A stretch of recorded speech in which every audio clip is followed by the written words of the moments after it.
અમે ગમે અહીંયા પ્રોગ્રામ કરો, એમાં એક જગ્યાએ પ્રોગ્રામ કરવા ગયો તો કાકો આવી રીતે આમ જ બેઠેલો, આમ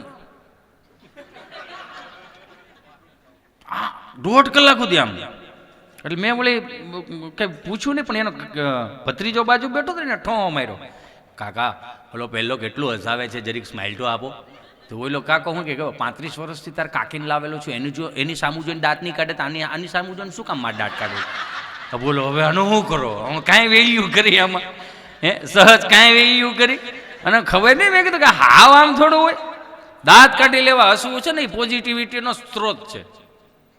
શું કામે તમે દાંત કાઢતા હો ને તો તમારી આજુબાજુ નેગેટિવિટી ન આવે.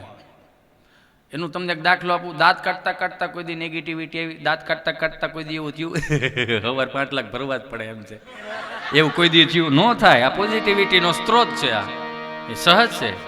તમારા ચહેરા ઉપર સ્માઇલ હોય ને એટલે દુનિયા તમે જીતી જાઓ, એ તો સીધું છે.